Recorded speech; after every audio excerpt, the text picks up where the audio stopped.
The mountain air bit at Mira's cheeks as she trudged through fresh powder, her hiking boots leaving deep imprints in the snow. 3 days into her solo trek, and the solitude felt like exactly what she needed after the messy breakup and quitting her suffocating office job. Here, among the ancient pines and pristine wilderness, she could breathe again.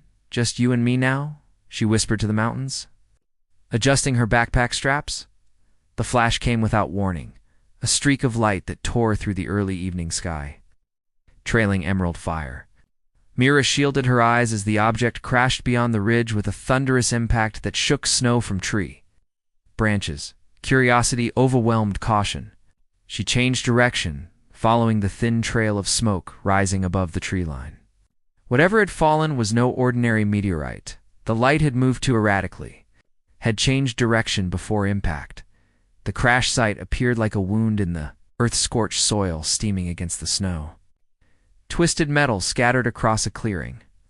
Mira approached cautiously, the heat still radiating from the wreckage warming her face. "Hello?" she called, unsure why she expected an answer. "Anyone hurt?" A soft groan responded from beneath a curved panel of iridescent material unlike any metal she'd seen before. Rushing forward, Mira heaved the debris aside and gasped. Beneath lay a humanoid figure, distinctly female, but unmistakably alien. Her skin was a soft purple hue that seemed to shimmer with inner light. Silver-white hair framed an elegant face marked with luminescent patterns. Most striking were her eyes, large almond-shaped, and filled with swirling galaxies of violet and indigo. "Please," the alien whispered, voice melodic despite obvious pain. "Help me." Mira's wilderness first aid training kicked in. She assessed the injuries. Nothing seemed broken, but a viscous blue fluid seeped from a gash on the alien's temple.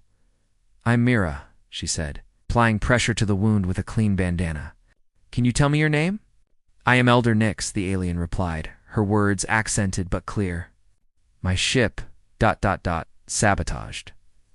Mira glanced at the scattered wreckage. "We need to get you somewhere safe. Can you walk?" Elder Nix nodded weakly. With Mira's support, she rose to her feet, leaning heavily against the human woman. As they moved away from the crash site, soft beeping emanated from the wreckage. "We must hurry," Elder Nix urged, sudden urgency in her voice. "The emergency beacon others will come. Not all friendly." "My camp is about 2 miles back," Mira said. Adjusting her grip to better support the alien's weight, they'd barely reached the tree line when the wreckage exploded behind them, the concussive force knocking them into the snow. Mira's ears rang as she helped Elder Nix back to her feet. "Who are you running from?" Mira asked, fear and excitement mingling in her chest. Elder Nix's galaxy eyes met hers. "Those who would use my knowledge to conquer rather than connect." As they moved deeper into the forest, snow began falling again, covering their tracks. Mira felt the weight of the alien's arm across her shoulders and the heavier weight of the realization that her life had just changed forever. Night had fallen by the time they reached Mira's small campsite, a simple tent nestled between 2 ancient pines. Elder Nix sank gratefully onto a camping pad while Mira rebuilt the fire, stealing glances at her otherworldly companion. The alien's breathing had stabilized, and the blue fluid had stopped seeping from her wound. "You risked yourself for me," Elder Nix said, her voice like wind chimes in the mountain stillness. "A stranger not even of your kind." Mira shrugged, passing a thermal blanket to the alien. "I'm a wilderness guide. Helping people is what I do." "People," Elder Nix repeated, a smile playing on her lips. "You include me in this category so easily." The fire caught, casting golden light across their faces. In its glow, Mira noticed intricate patterns across Elder Nix's purple skin, like constellations mapping unknown stars. "Can I ask what brought you to Earth?" Mira ventured, offering a canteen. Elder Nix took a careful sip. "I am a diplomat seeking peaceful exchange between worlds. Some among my people and yours prefer isolation." She winced, adjusting her position. "My craft was sabotaged just after atmospheric entry. Are they coming for you?" "Yes, but the storm will give us time." As if responding to her words, the snowfall intensified. Mira added more wood to the fire, tension knotting between her shoulders. She'd left civilization seeking solitude, not intergalactic intrigue. Elder Nyx reached into a hidden pocket in her shimmering robes and withdrew an object that caught the firelight and transformed it, sending prisms dancing across the tent walls. It was a crystal, no larger than a plum, with facets that seemed to shift and rearrange as Mira watched. For you, Elder Nyx placed it in Mira's palm, a token of my gratitude. The crystal felt warm, almost alive. I can't accept this. It looks valuable. It is beyond value. Elder Nyx's fingers closed Mira's hand around the crystal. But gifts must be given freely to those who deserve them. Handle with care, Myra of Earth. What seems simple often contains universes.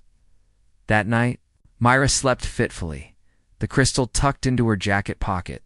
She dreamed of stars rearranging themselves, of doorways opening between worlds, and of hands reaching for hers in friendship, others in threat. She woke to Elder Nyx shaking her gently, the alien's eyes wide with alarm. "They found us," she whispered. The distant sound of helicopters echoed through the mountains. Myra packed quickly, her movements automatic from years of wilderness experience. The crystal pulsed gently against her chest, where she'd hung it on a cord around her neck. "They're tracking your ship's energy signature," Mira guessed, stamping out the fire's remains. Elder Nyx nodded. "And now, perhaps the crystal's resonance too. I'm sorry I've brought danger to you. Too late to worry about that now." Myra shouldered her pack. "I know these mountains better than anyone. We'll head for the old mining town in the valley. There's someone there who might help us."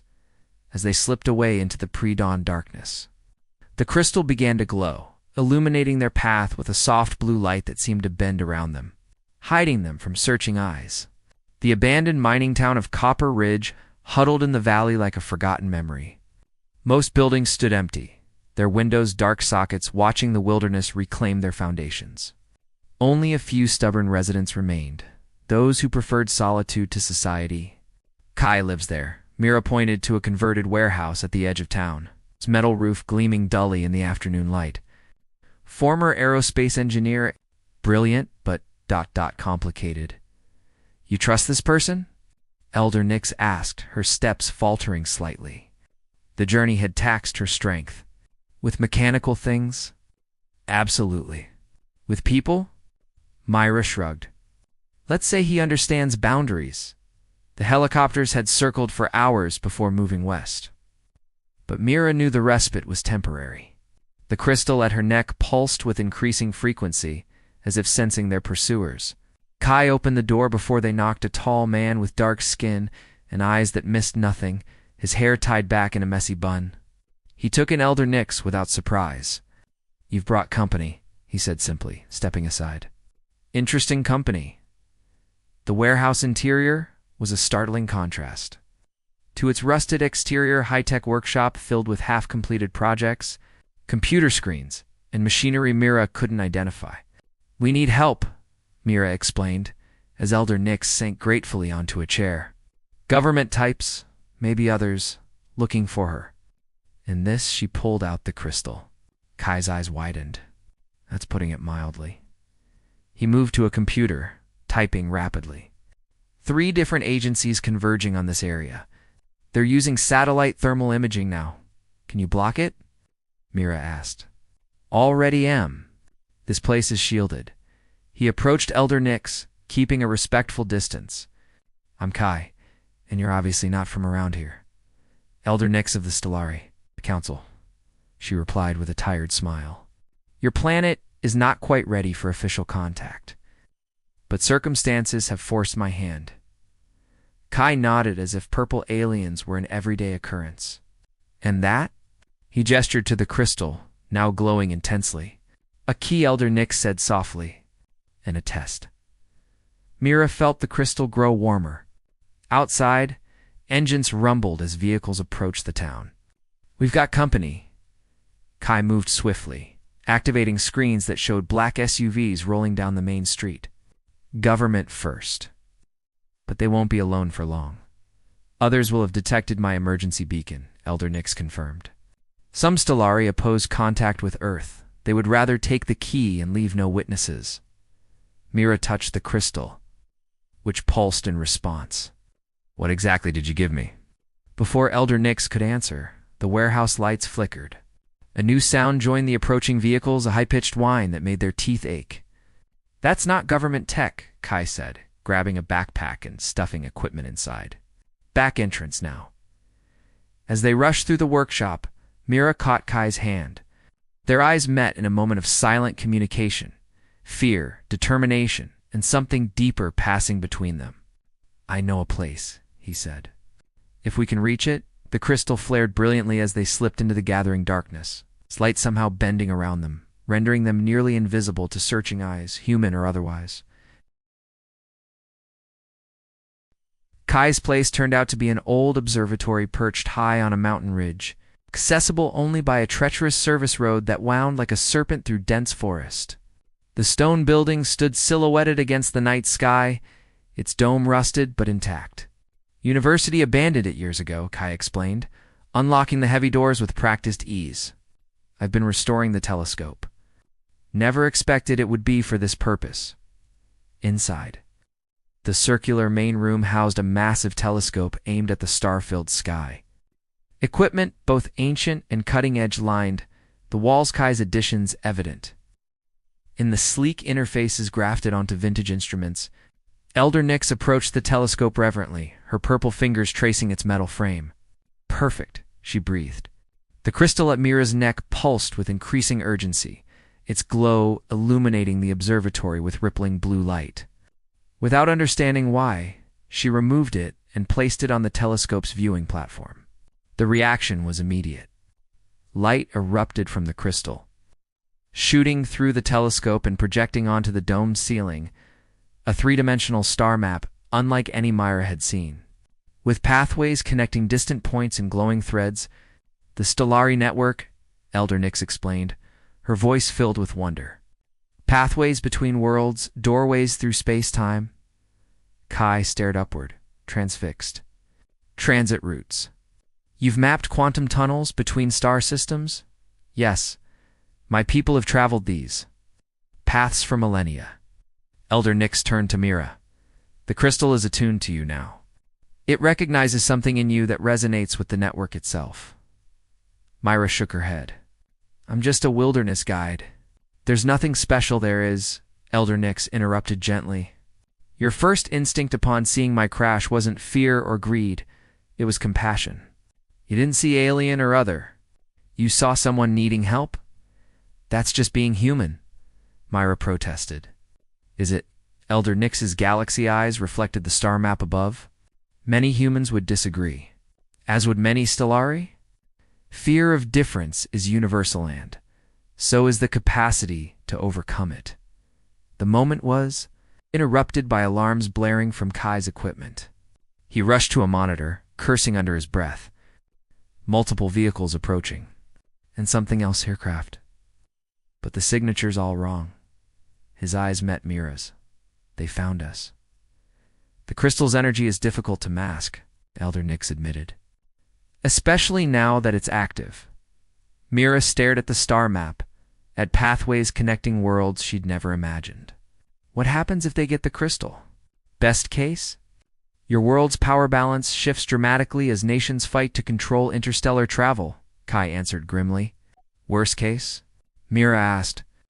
Elder Nix's expression darkened. The pathways require harmony to navigate safely. Used with fear or aggression, they become unstable. Worlds have been lost to such folly. The observatory trembled as something massive descended outside. Through the dome, they glimpsed a craft hovering silently sleek and predatory, nothing like human aircraft. Stellar hunters, Elder Nix whispered. We're out of time.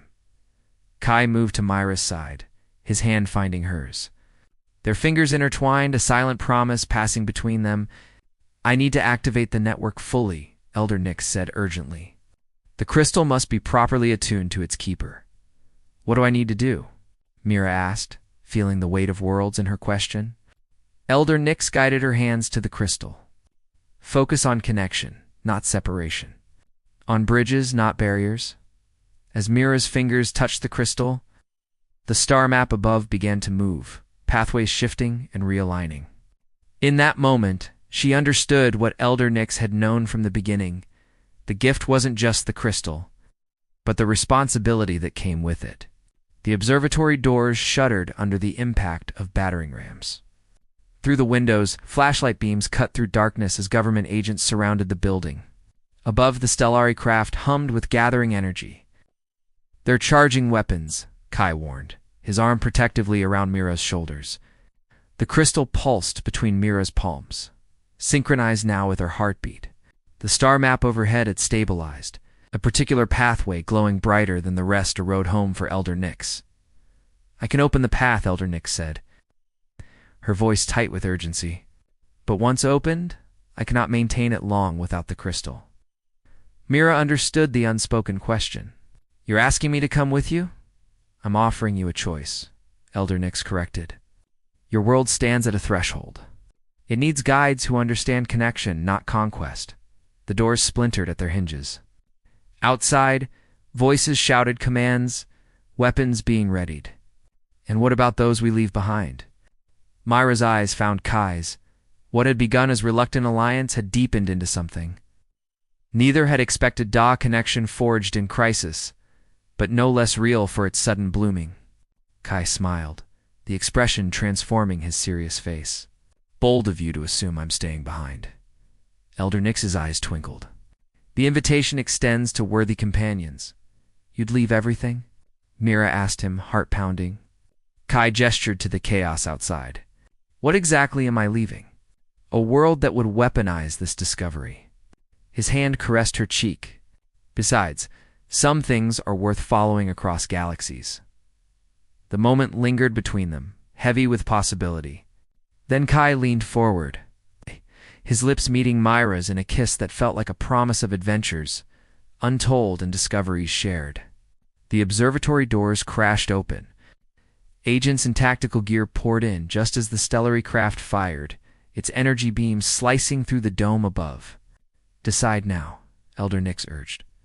Mira held the crystal high, thinking not of escape but of connection between worlds, between species, between hearts. The crystal flared in response, its light expanding until it enveloped the three of them in a sphere of translucent energy. "Stop them," a voice shouted as agents rushed forward. Too late. The pathway opened above them, a swirling vortex of stars and possibility. Mira felt Kai's hand tighten around hers as gravity seemed to shift, pulling them upward. "What happens now?" she asked as the observatory fell away beneath them. Elder Nyx smiled, her purple skin luminous in the crystal's light. Now you become a bridge between worlds, Myra of Earth, a diplomat like me, a translator of differences." As they ascended into the pathway, Mira caught a final glimpse of Earth below the mountains where she'd once sought solitude, now seeming like merely the first range of many she would explore. The crystal hummed against her skin, no longer a burden but a key to countless doors. Beside her, Kai's eyes shone with the same wonder she felt. Before them, Elder Nyx gestured toward distant stars that now seemed like welcomes rather than barriers. "Handle with care," Myra whispered, echoing Elder Nyx's first instruction about the crystal. Understanding now, it had never been just about the gift, but about all connections between worlds, between people, between hearts. The pathway closed behind them, and ahead, new worlds waited to be discovered.